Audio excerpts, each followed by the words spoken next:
morning, everybody, and welcome to today's edition of Coffee and Sports in the Morning. I am your host for the day 7. With me is the man, the myth, the legend. If you know better, you got to know better. What's up, man? Good morning. Hey, good morning, man. Appreciate you jumping in. Appreciate everybody in the chat. Let's get into it. Man, huge news story out of yesterday. I think it's obviously the main thing that everybody's been talking about. John Harbaugh parting ways with the Baltimore Ravens after 18 years, one Super Bowl victory. Was 2012, if I recall correctly. A lot coming out about this. What are your initial thoughts on the end of the Harbaugh tenure in Baltimore? It's tough because 18 years tenured. And look, by any metrics, it's been a successful run. 12 years in the playoffs, he brought them a Super Bowl. But look, the main goal is the main goal: win Super Bowls. This team, if you look at what it was the last 3 years, it seems to be going in the wrong direction.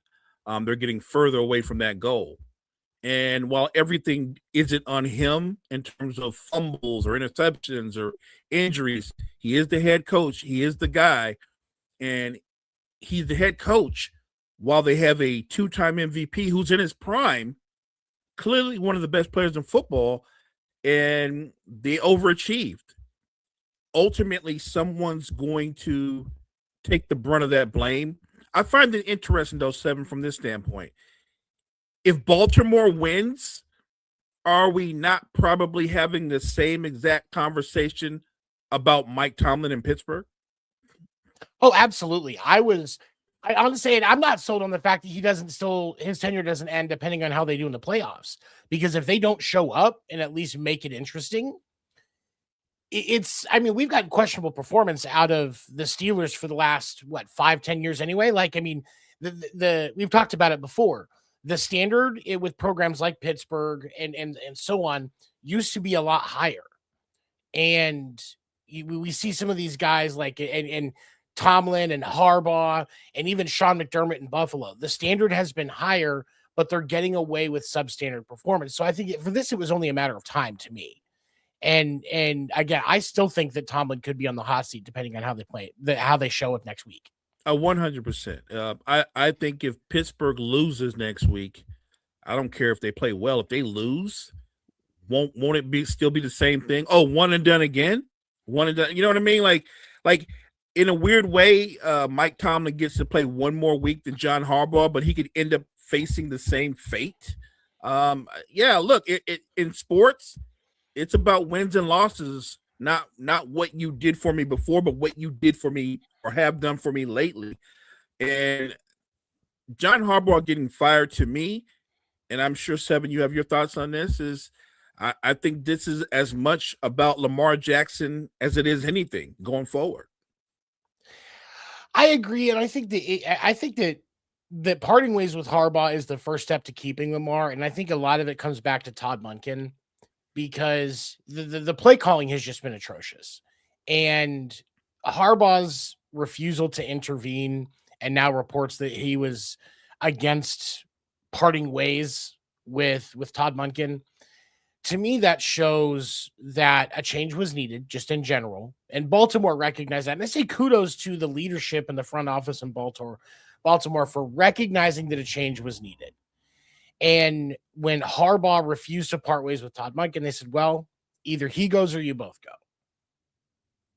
And we got to where we got, because if he really did lose the locker room, like people are saying, I have to think, because of the way that he coaches and the typically the more players coach that he's appeared to be, his insistence on being behind Todd Monken instead of understanding that he's not the right guy for this type of offense that you need to run when you have guys like Derrick Henry, when you have Lamar Jackson under center, when you've got guys like Zay Flowers and DeAndre Hopkins and Isaiah Likely, this other talent, this Pro Bowl caliber offense, and you don't even make the playoffs. There has to be accountability. So I think that this is the start. If you want to keep Lamar Jackson and him not demand a trade, this is the first step.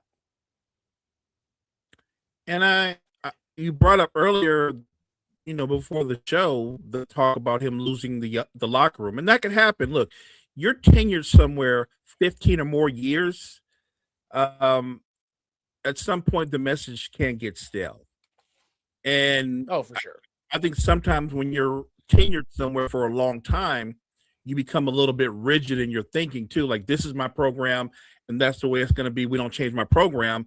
It goes back to what you said about Monken. Like, you're too rigid not to be open to the fact Monken's not the guy, and we need a play caller more imaginative, a play caller that's going to play to the strengths of the talent that we have. Like, Derrick Henry just came shy of rushing for 2,000 yards last year, and I'm wondering why he didn't get more carries this year. Like, he should have been just shy of 2,000 yards again this year.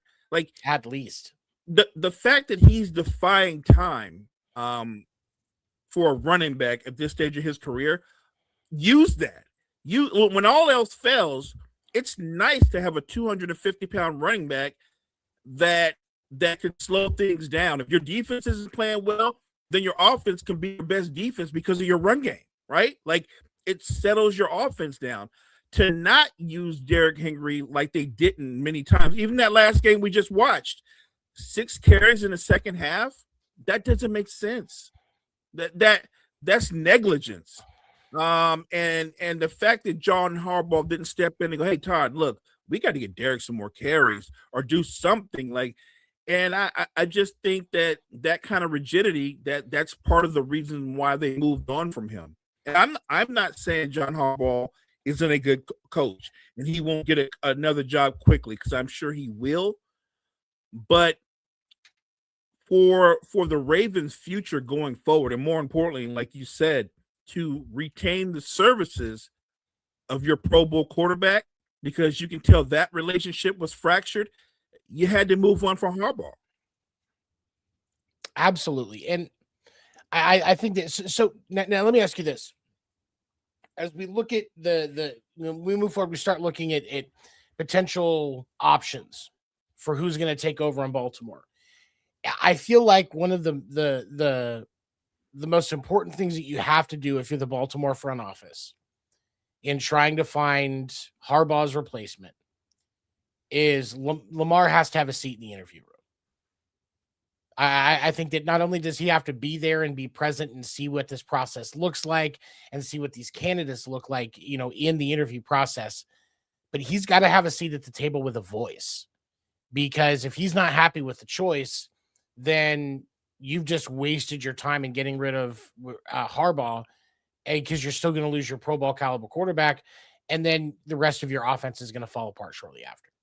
What do you think? No, I think you're spot on. I think Lamar Jackson is going to be heavily involved in the coaching decision, the coaching search. We always talk about this: marry the coach to the quarterback.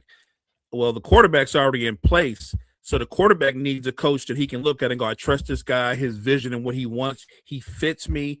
I think that's very important going forward, because it's funny we didn't get on this. You can fire John Harbaugh, but your hire better be an upgrade. It better be a clear upgrade.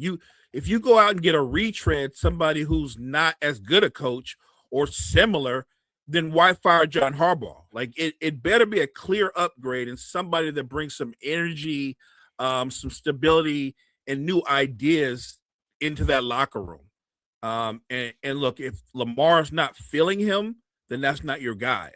I think it's clearly got to be somebody that Lamar Jackson looks at and go, "I think we see things the same. I think we can vibe off each other. I like this coach's vision." I think that's clearly going to be important in this coaching search.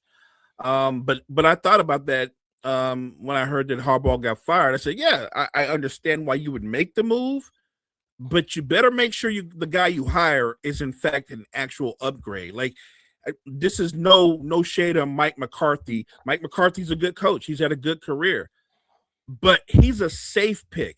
He's not what I wouldn't call him an upgrade over John Harbaugh. I would say, if anything, he's a downgrade. So it has to be someone that is a clear upgrade.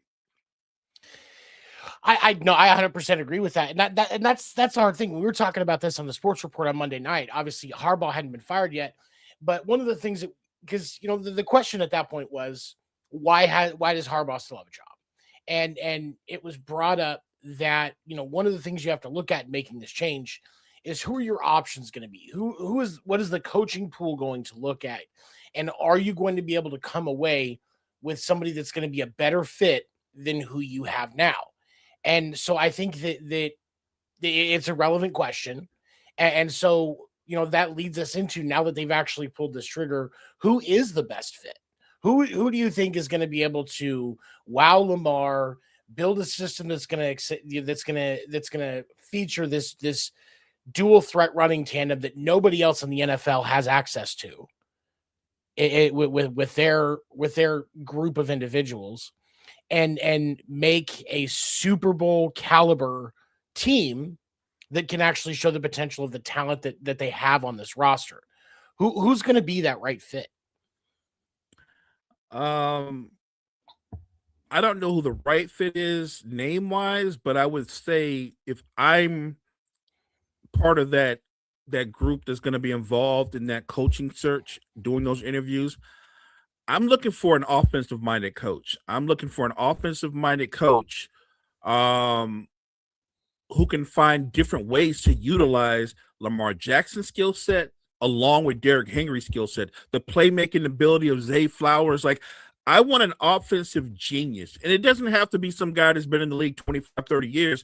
If it's a younger coach who's got a knack for offense, who's bringing in new ideas and got a reputation for getting the best out of his players, then there's nothing wrong with that. I would say this: I don't want to recycle. Like, I understand there's some established coaches who've been solid coaches, but if you recycle again, are you upgrading from John Harbaugh? You know what I mean? Like, or do you run the risk of bringing in an established coach who wants to change Lamar Jackson? Oh, you know what, Lamar, we don't want you to run as much. We want you to stay in the pocket. You have to it has to be a coach open to the fact that the strength of Lamar Jackson is the dual threat ability. And it's got to be somebody that's willing to use that and get the most out of Lamar Jackson, get the most out of Derrick Henry, again, who's defying time. I'm going to give Derrick Henry the ball until he shows me he can no longer go through the hole and go 60 yards up the field and manhandle DBs. They don't have a lack of talent. I would say that Todd Monken was not that imaginative of a play caller. And so when I'm looking for my head coach, I need my head coach not only to be an offensive minded head coach, I need his OC to be locked in with him. Like, they should be of one mind, right? What can we do to make life better and easier for Lamar Jackson?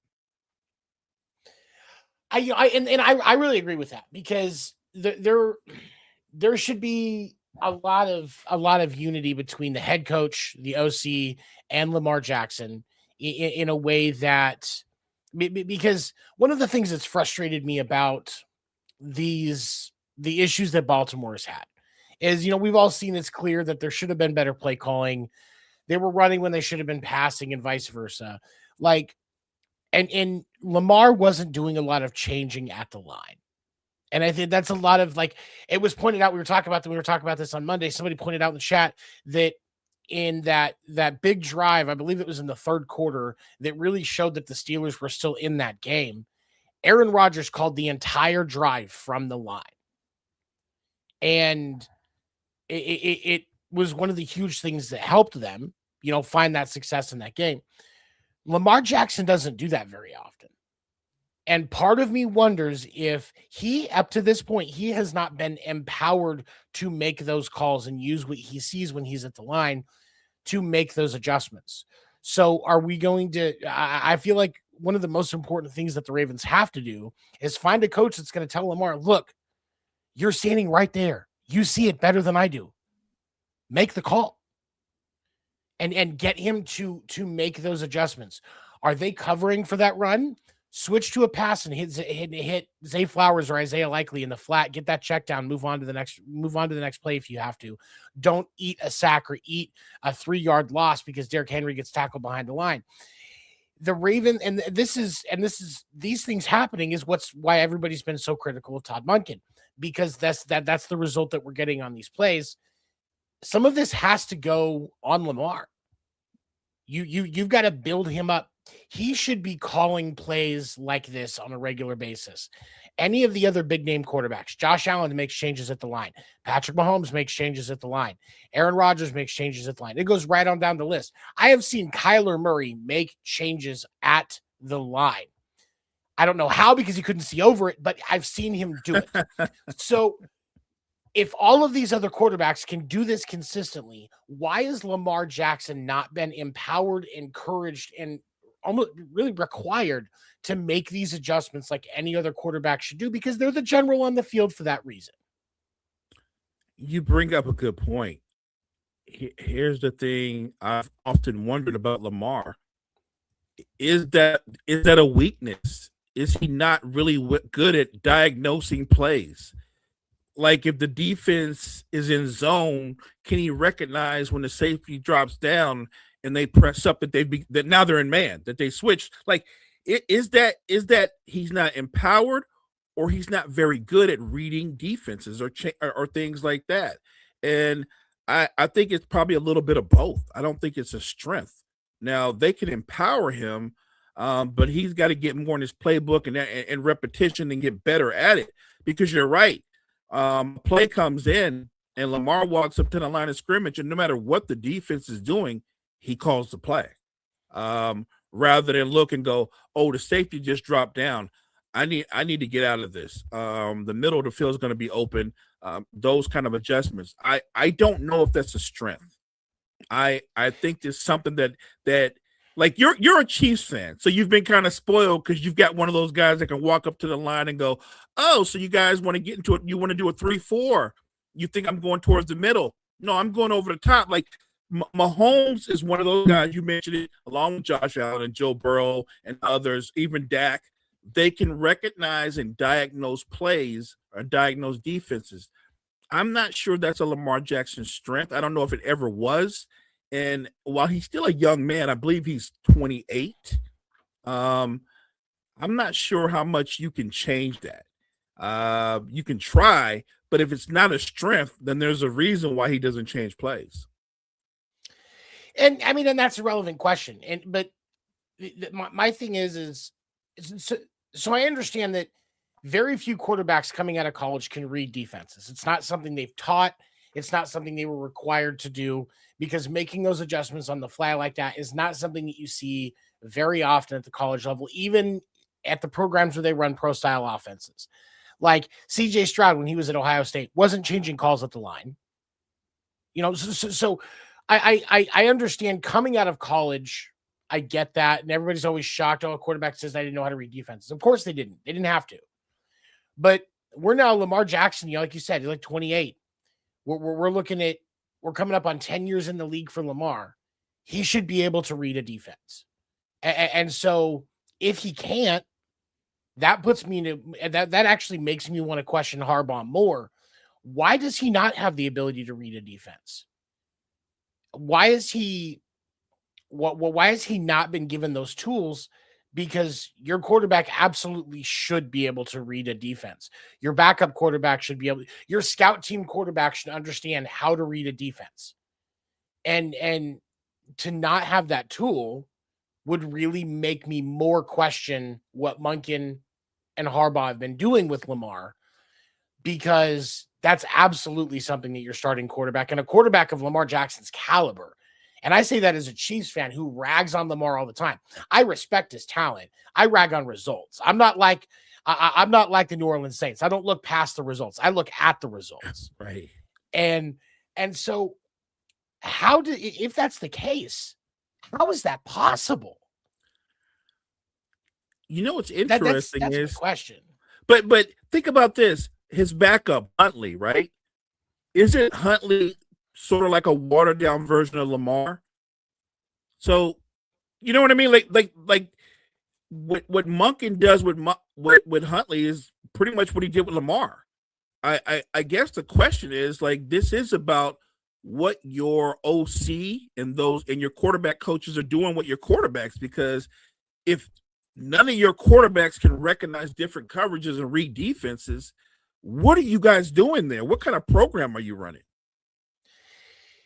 It's a relevant question because and it sounds like you're along with me. Like every NFL quarterback should have the ability to read this. Like it's and I understand that there are going to be times where, because especially when you're going up against a really good DC like Steve Spagnuolo, he disguises coverages all the time.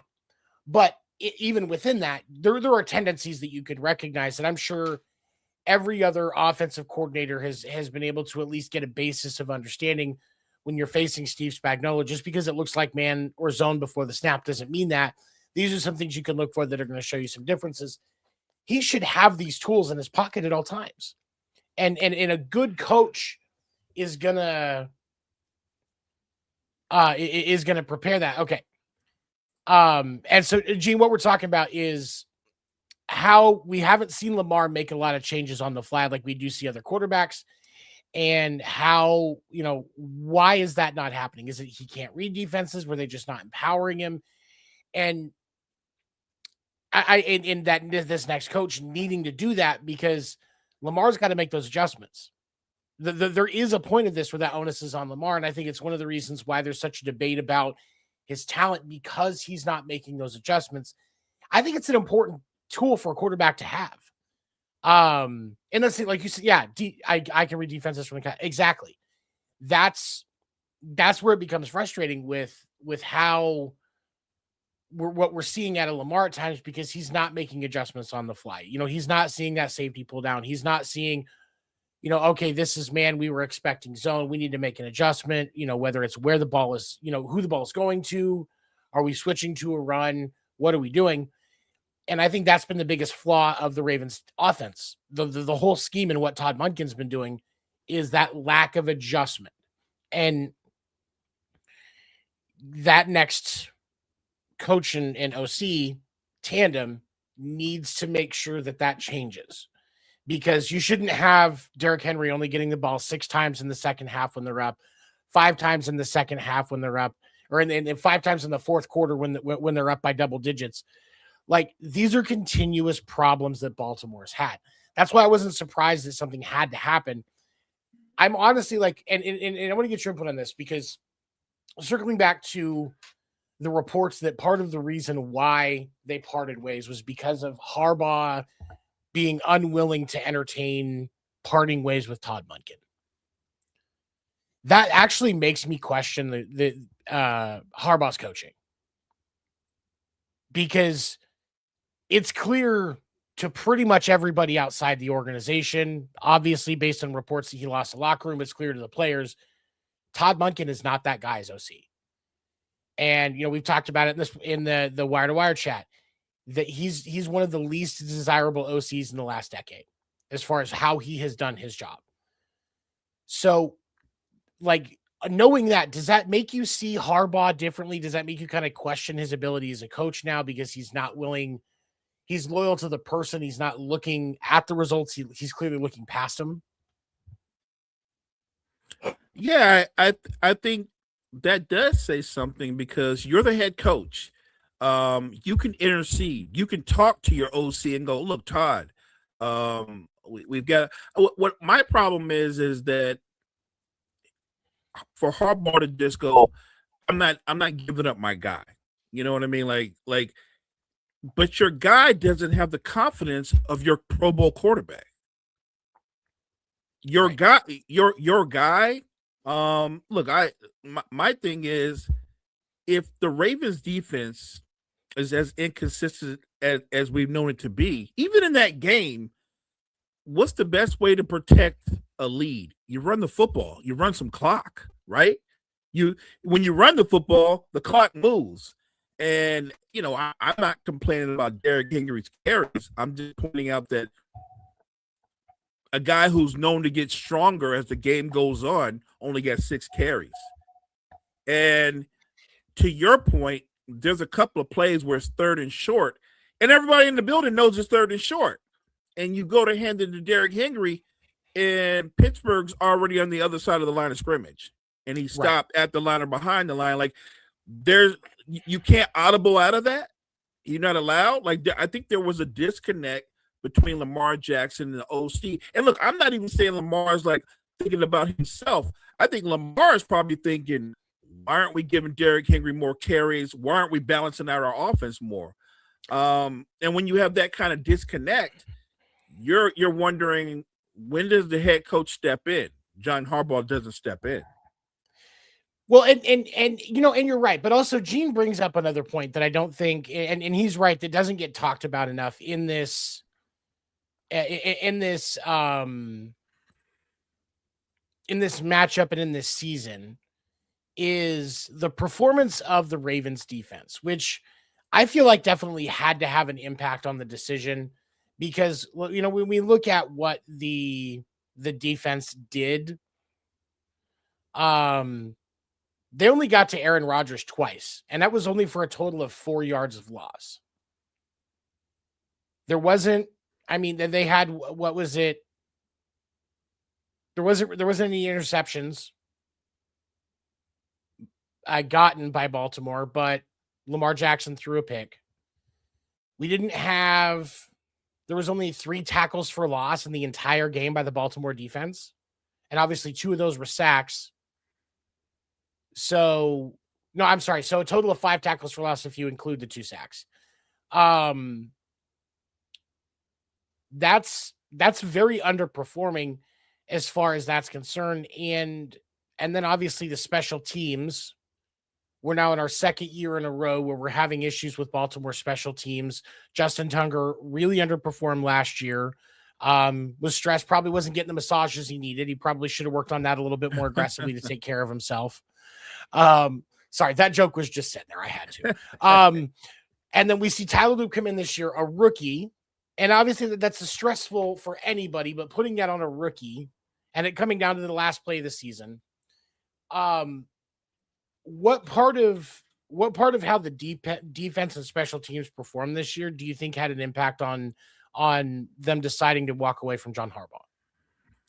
Well, the defense was the worst defense in football, maybe the first half of the season. They got better in the second half, but they still underachieved. When you look at all the names that are on that side of the football, all the money they invested in the defense, it completely underachieved.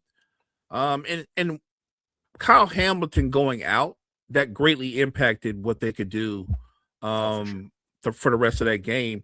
But when they sit down with John Harbaugh, they didn't go, well, we understand, John, that Kyle Hamilton got hurt, so, you know, we get it. You know, they don't do that, right? What they're going to say is, you underachieved again. Like, that's why we're to this point, because what we're not going to say is, well, if he makes the field goal, they win. That 100%, but he didn't. You know what I mean?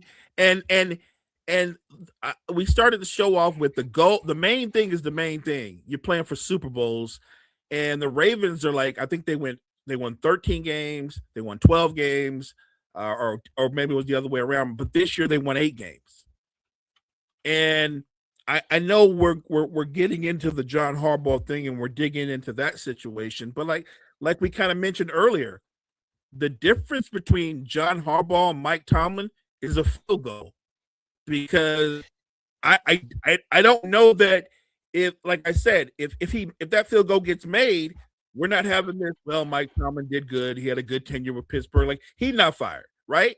That's Right. That's how tedious their tenures are, because neither one of them, while they've had successes, neither one of them has won a Super Bowl in a minute. Mike Tomlin hasn't won a playoff game in a minute. Right. And if they lose this weekend, we're gonna be right back where we were before. Why wouldn't he end up being unemployed? You see, and for me, like, I feel like Mike Tomlin, under most teams, Mike Tomlin has at least been on the hot seat for the last decade. At least he should have been, because just having a winning season isn't enough. Because like look at Baltimore. If we just look at Baltimore for the last 10 seasons, the 2015 season through the 2025 season, we had 5-11, 8-8, 9-7. Then we get to 2018. Now we have some true playoff seasons where we go 10-6, 14-2, 11-5, and then back down to 8-9 and 21, and then 10-7, 13-4, 12-5, and then this year 8-9. Like there hasn't been consistency with results. We're losing a lot in the wild card or the divisional round. Only been to the conference championship one time since they won the Super Bowl in 2012. Now, yes, that's more than what the Cowboys have done, but we're not trying to use the bare minimum as the reference point here. We're trying to get results. And the all-around inconsistency of the Ravens since that Super Bowl win in 2012, a reasonable team is going to have higher standards than that, especially with the talent level that the Ravens have had. And then we look at the Steelers. I feel like Mike Tomlin has gotten away with murder on quite a few years with the results that they've had. And I appreciate the Rooney family being loyal. I think that's something because we talk so often about how many coaches we've seen that have gotten fired really before they actually had the chance to develop. Like, how bad was it? Was it really time to move on from Raheem Morris? Was it really time to move on from Pete Carroll? Like, these guys were very early in tenure. They weren't really given a true shot to build what they could have done as a head coach. Whereas when we flip and we look at guys like Tomlin, we look at guys like Harbaugh, there's much more of a body of work to reference. And it's very clear that the formula isn't working.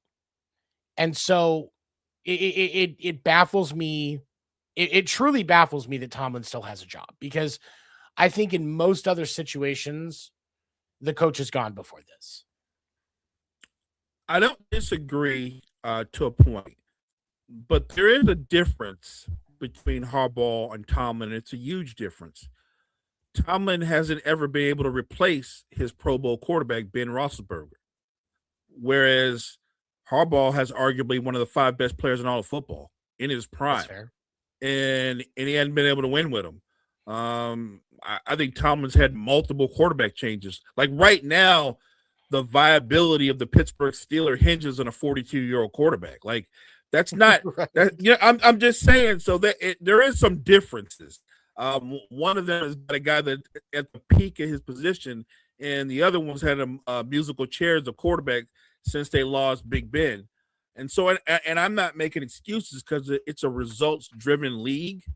And I still feel like, should the Steelers lose this week, I don't think they don't like to make coaching changes in Pittsburgh. You know this. If they lose, I don't think it's a lock that Mike Tomlin gets fired. But do they have conversations? I think they do. I think they do, because it's at some point you're going to say, look, yeah, you keep having winning seasons and we've made the playoffs, but when's the last time you've won a playoff game? And I think that's a relevant question, because like it comes back to some organizations just have a higher standard. This isn't the Arizona Cardinals. This isn't the Raiders, where the standard is you're getting to the conference championship, you're getting to the Super Bowl. The bit more in storied programs, more historic programs have a higher standard. In New England, because of Bill Belichick, if you're not constantly getting deep into the playoffs, you're not doing good enough. Now that Andy Reid has set the tone in Kansas City, if you're not making a deep run, you're not doing good enough. That's why Matt Nagy is not going to be back next year, because it was very clear very quickly that Matt Nagy is not good enough to handle this, and the standard is simply higher. Sure, you can go to the Giants, or if you go 9-8, everybody's like, "Oh, that's an improvement." You managed to do that after losing Cam Scatterbo. Like, if the Giants went 9-8, everybody would be happy right now. Okay. But the standard is simply different. When your organization has won 5 Super Bowls, when you have the history of the Steelers have within the NFL, The bar is simply higher, and you are selling your organization short when you don't recognize that. It's like how the Yankees have been in baseball since they won the World Series in 2009. They are not meeting the standard that that organization should have, which is championship or bust every year. And it's not to say that if you don't make the championship, you immediately fire the coach, but there has to be development, there has to be improvement, there has to be adjustment so that you can work towards that. Tomlin hasn't done that as much as he should have, I feel like. And I get the quarterback issues, but there hasn't been a lot of adjustment in the front office either. And so I think some of this has to come back on the Rooney family because, again, I appreciate loyalty, but at the same time, I work in sales.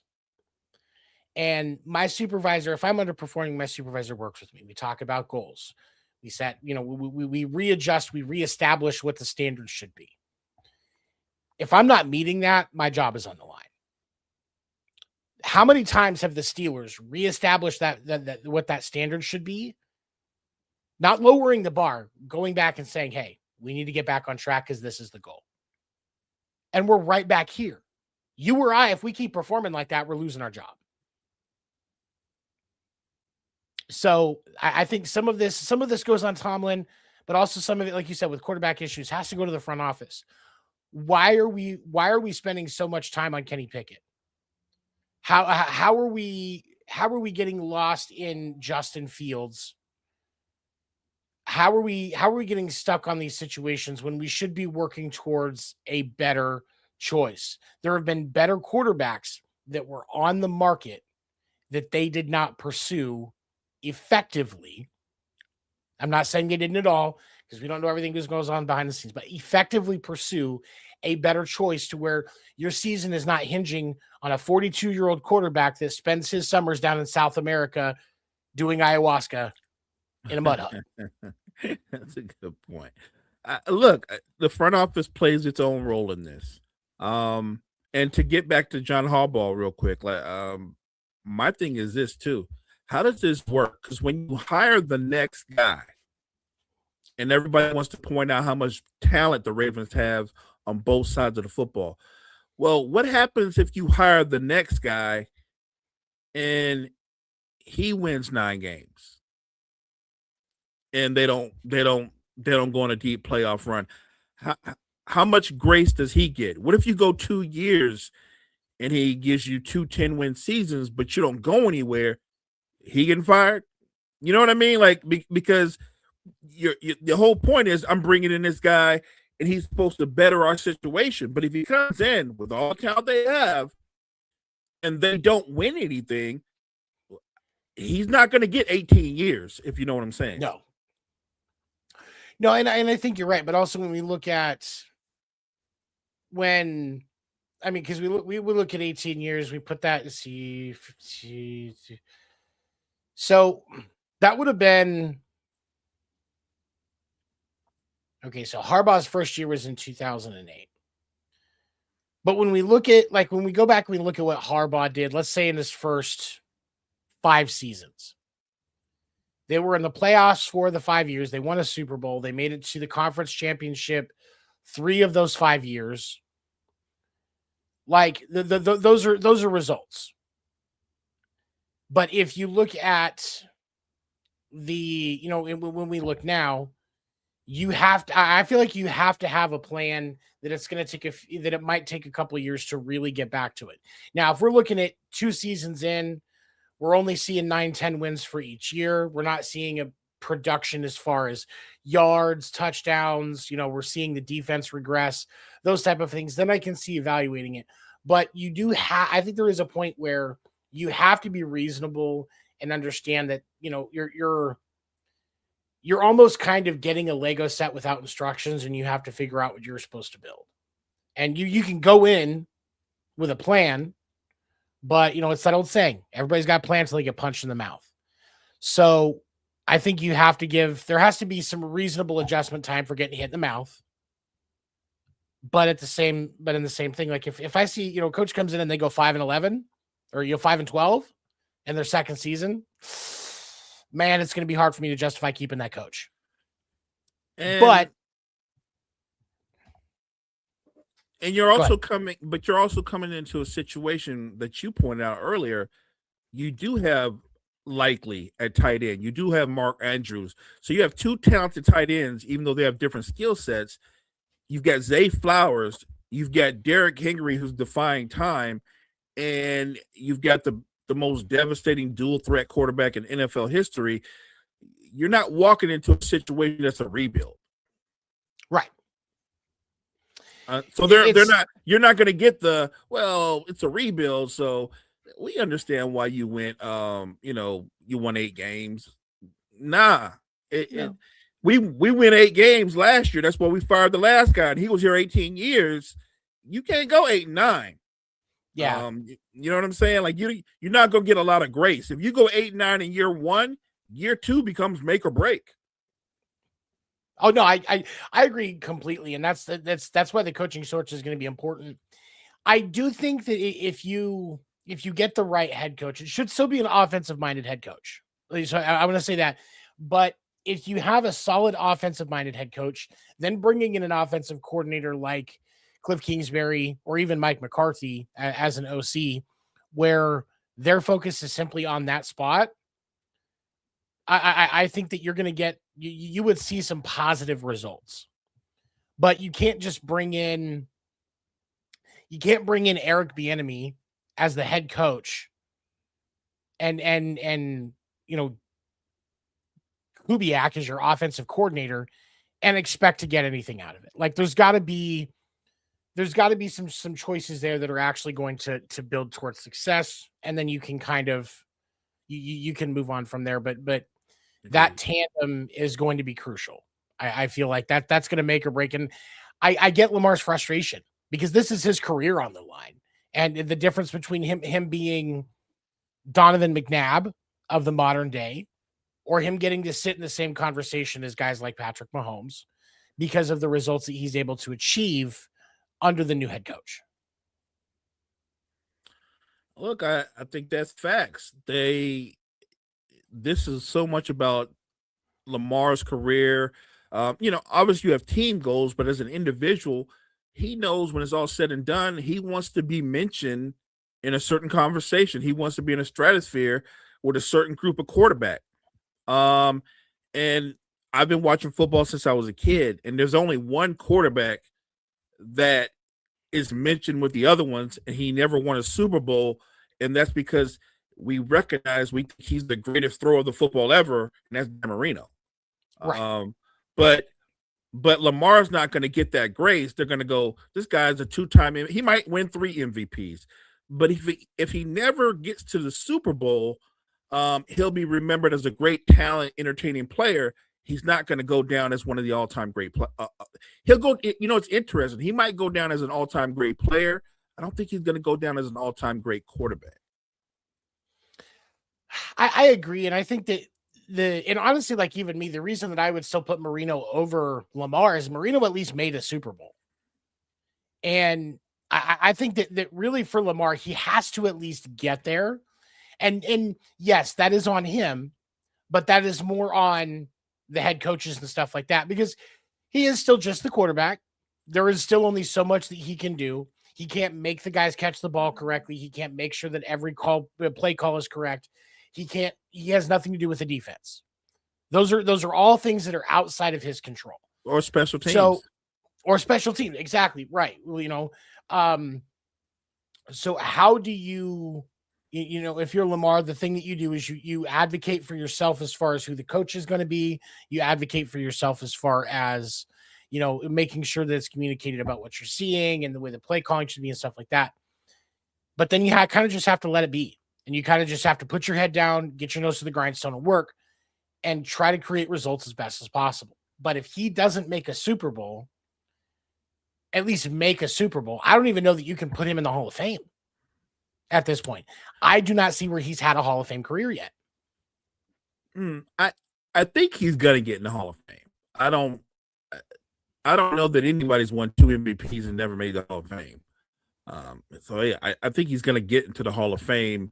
And I don't know his numbers. I don't have them right in front of me, but I think he's had multiple seasons where he's ran for over 1,000 yards. I'm assuming to go with probably 3,000 plus yards past. Like he's probably gonna get in the Hall of Fame because he's done things nobody's ever done before.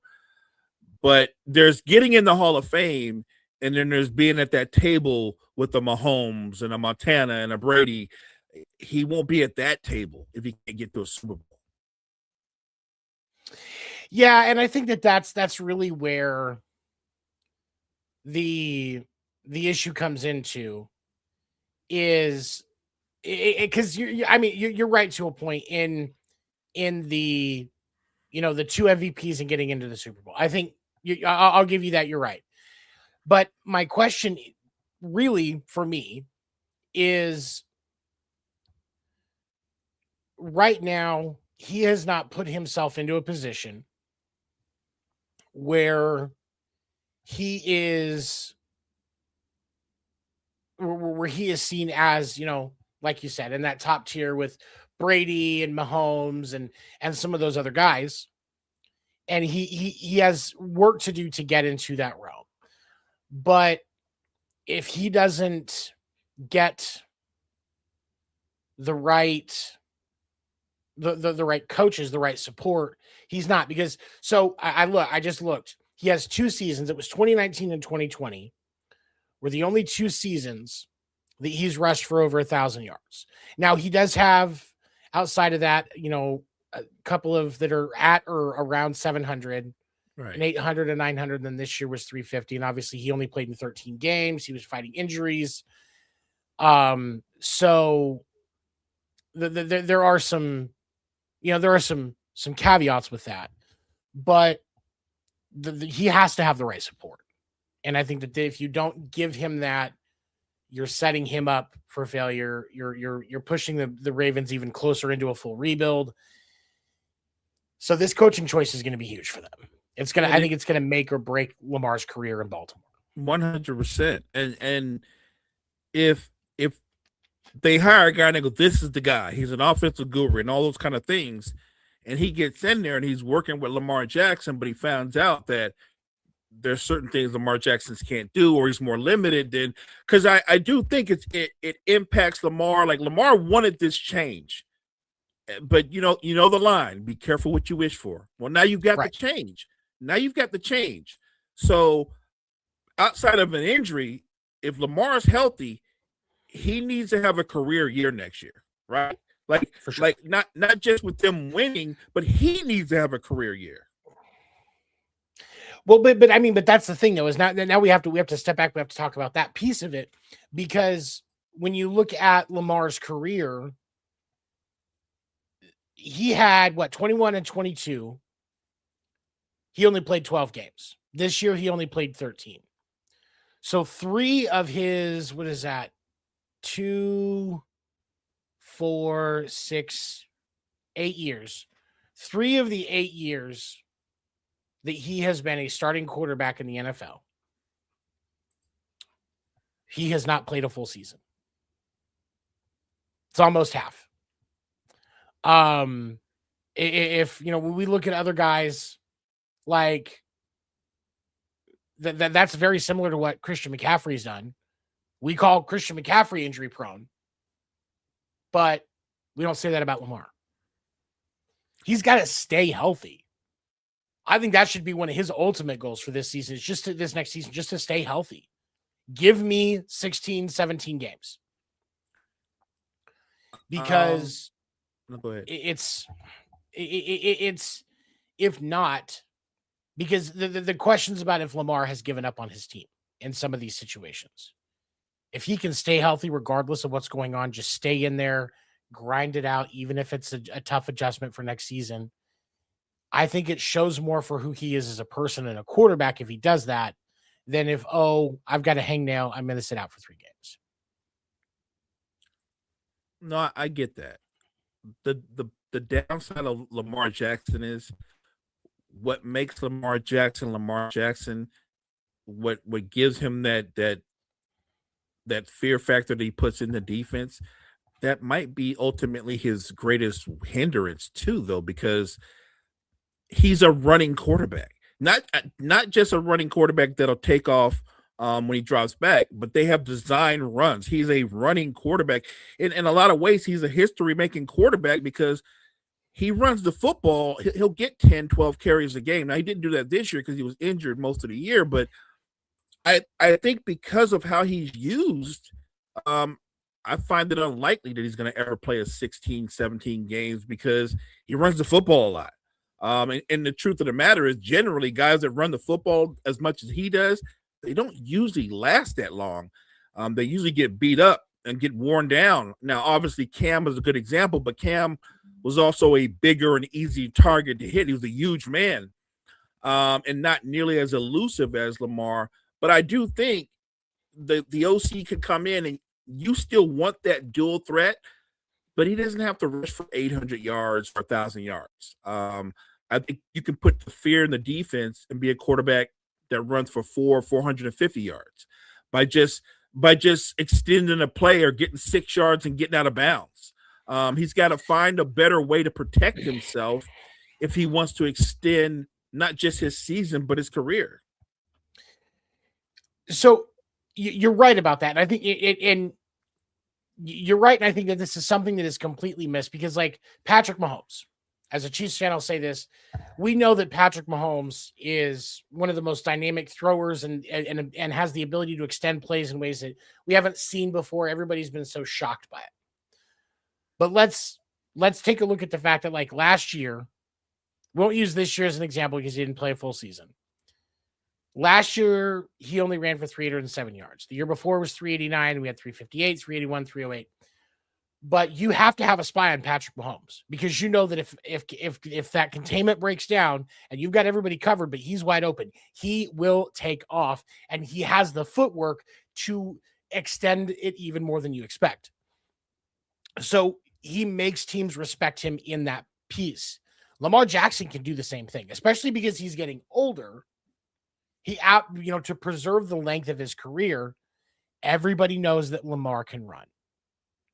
Now you can step back, take the time to make the right decision in the passing game or with the RPO or whatever, and use those other pieces because they're going to respect what you can do. But because of that, that's going to make it easier. You're not going to have your best receiver triple covered. He may only be double covered. Okay.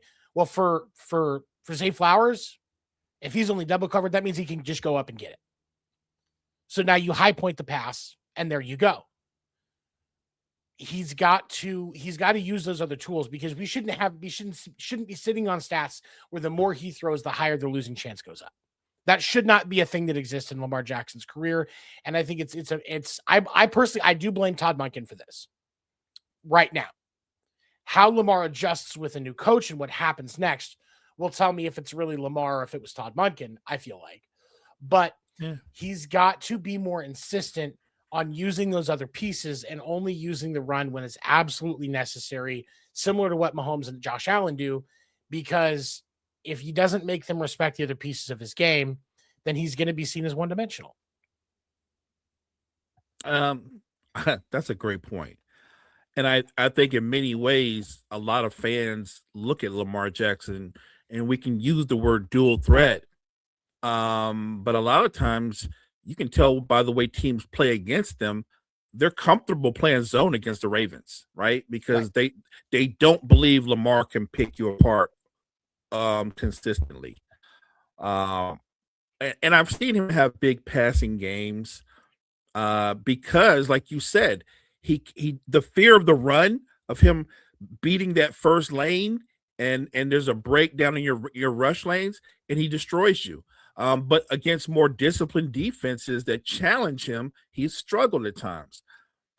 This new offensive coordinator in Lamar, they need to get in the lab as soon as the guy's hired. I know it's the offseason, but they need to get in the lab ASAP. They need to bond, get some continuity quickly, because I think that does matter going forward. If Lamar is indeed a big part of everything that's going on, it's incumbent upon him to come in with a running start going into next season with him and his new head coach and OC. I agree. I agree. Okay, we have spent a lot of time talking about this. We had a couple of the things we wanted to dive into, so we'll hit it really quick on these other stuff. We saw multiple offensive and defensive coordinators sent packing the other day. Lions offensive coordinator Morton was sent home. Cliff Kingsbury and Witt are both out with the Commanders. Matt Eberflus was given his walking papers by the Cowboys. Any of these shocking to you? None of them were shocking to me at all. None of them. I knew Washington was going to shed some bodies, but they're just out now cleaning house, and that's okay, right? Because they believe they've got their franchise quarterback in house, and I agree with them. And they believe that the guys that they had there didn't do him any favors. Even the Eberflus firing, it didn't shock me as much. I think Eberflus is good at what he does, but I don't think he's the best. He'll definitely get another job. Look, some of these guys, they're lifers. They'll get other jobs. But when you hear Eberflus' name come up, you know where he's not going. He ain't going to Baltimore. No. He's not going to ball. Like I can tell you where he's not going. So I don't know where he is going, but I'm sure someone's going to bring him aboard on their staff. I wonder if some of Matt Eberflus's termination isn't because of the fallout with Micah Parsons. I think that there's part of that because I think he does hold some culpability in that. I don't think it's just about issues with Jerry Jones or with the front office or the coaching staff. I think because that's ultimately that relationship is Matt Eberflus's job, especially in a guy of Micah Parsons' caliber. So I definitely feel like he holds some culpability in that, and that could be part of the reason why he's now looking for another spot. But I agree with you. I think somebody's going to bring him onto their staff. I don't think it's going to be Baltimore. I happen to agree. I could see Arizona. Possibly even depending on who gets the head coaching job in Vegas. I could see him at the Raiders, but I don't think he's going to get Tennessee as a DC. I don't think he's going to get Baltimore. I don't think he's going to get the Commanders. I don't see those as viable options for him. I like the Raiders. I actually think that there's a lot that you can do with the Raiders if you're the right head coach. Ultimately, the big thing is going to be figuring out the quarterback situation because that's the hardest piece of that puzzle. Right. Can you go get, is there somebody in the draft that you really think you can build a team around? Which personally, with the options I see in this draft class, I don't think so. So are there any quarterbacks that are going to be on the market that you can make a move towards? And I don't know what that looks like. I'm not a GM. I'm even when I play Madden, I just kind of look at what's recommended because I'm not, I'm not that guy. But they've got to make some choices. And I think that there can be a lot of potential you have to build, but the hard part is with that program, you are facing three of the top, I would say 6 or 7 teams in the AFC twice a year. Agreed. So that's probably one of the hardest jobs to pick a good coach for. Like you would ideally want somebody like Harbaugh, but Harbaugh's not going to take a program that he has to completely rebuild. I think Tennessee or the Giants are going to be the best landing spots for Harbaugh because a lot of pieces are already there. You make some adjustments and you go. But we'll see what happens. Okay, Trey Young and his team, his agents are working on a trade. Any ideas where you think Trey Young goes? I honestly, I don't have a clue. What I will say is I don't know any title contender that outside of maybe the Timberwolves that would make a trade for Trey Young. And even if the Timberwolves brought him in, it would be contingent on what Atlanta would want in return, right? And I don't think Trey Young's going to yield like this huge haul. No. Even though he's a talented guy, a gifted playmaker and scorer, he's not that easy to play with. And I've said this before, and I stand on it. He as talented as he is, if the mission is to win a title, he can't be your best player. No, I agree. Well, I mean, when you look at, he's got this season and next season left on his contract, so you know, you could end up seeing somebody that tries to, you know, maybe grab him to finish out a season to sell some tickets and then just buy him out. And then he can kind of have a, you know, a refresher in the off season to kind of decide where he wants to go. But I just, with all of the talent that they've brought into Atlanta to work around him and the lack of success that they have, I think he's the problem. And so unless you get somebody that's going to be greedy and almost blind to that fact, like Phoenix, like Matt Ishbia has already shown that if he thinks it's going to work, even if it's, you know, whether it is or it isn't, is relevant. If he thinks that it could work and sell tickets, he's going to make that move. And I'm not saying this Phoenix has the pieces to make this trade or anything like that, but somebody with that mentality is probably who's going to do this. And I don't, like I said, I went with you. I don't think it's going to have the results you think. I don't think it's going to be a good thing for a title contending team. I don't think the cost is going to be adjustable. I think Atlanta is going to overinflate his value, and they're going to want multiple firsts or, you know, and starting players for a guy that's only got, you know, really 1 to 2 years left of control, 2 if you count this season, right? And doesn't have that closer ability that you would want out of a guy with that kind of value. I think if he gets moved, I think he gets moved to, you know, one of the worst teams. Like, you know what I mean? Like it'll be Sacramento or something like that. Like he's not going to OKC, right? No.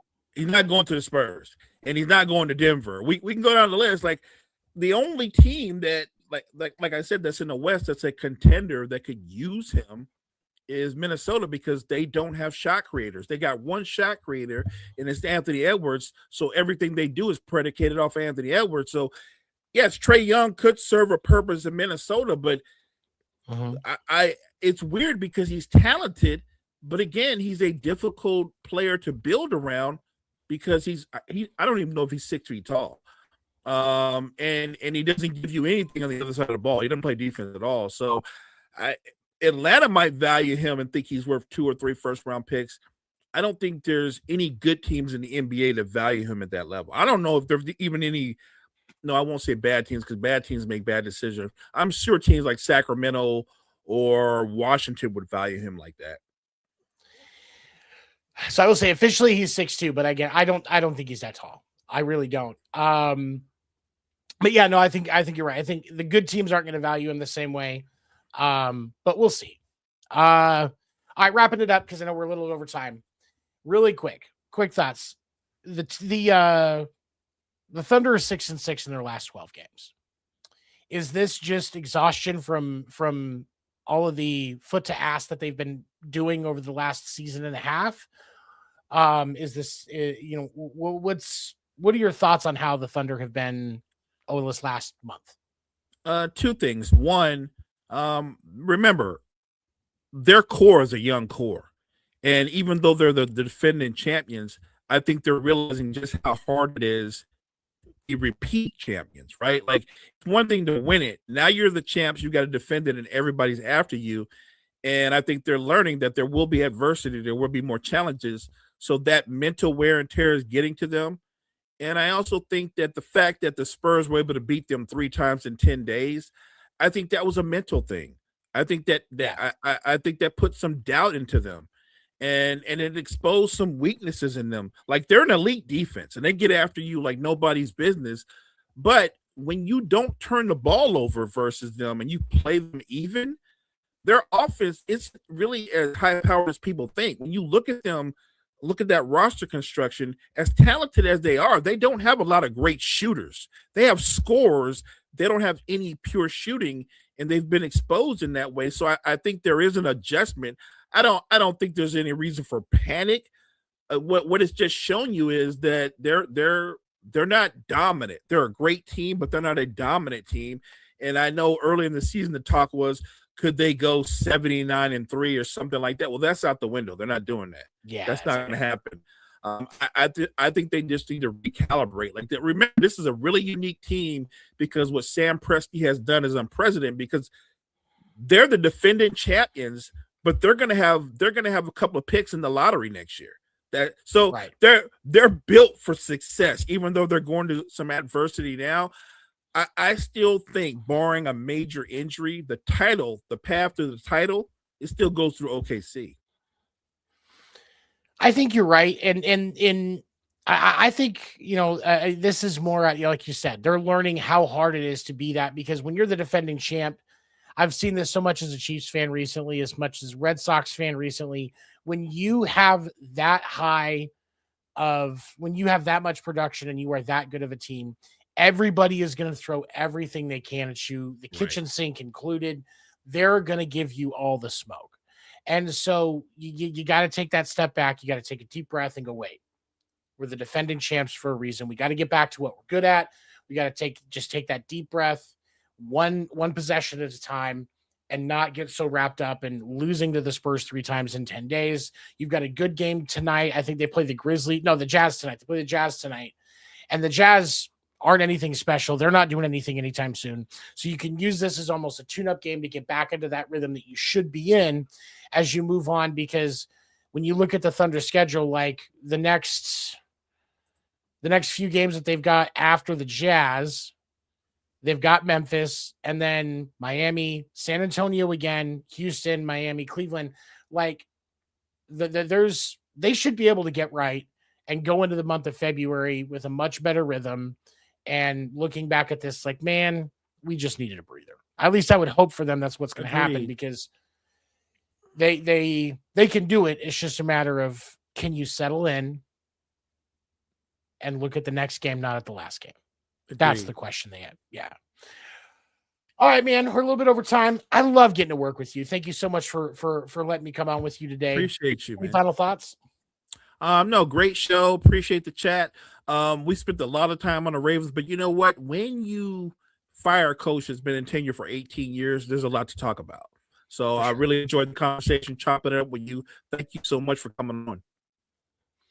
Thank you so much for allowing me to be here again. I appreciate you. We got a lot of great shows here at Wire to Wire Network. Every day, every evening, we've got shows hosted by intelligent individuals that love sharing their experience and their point of view with you. So definitely take a look and check out all of the shows that we have to offer. For my cohort, Mo, I am 7. Thank you so much for joining us today, everybody. We appreciate you, and we'll see you tomorrow. Have a great night, everybody.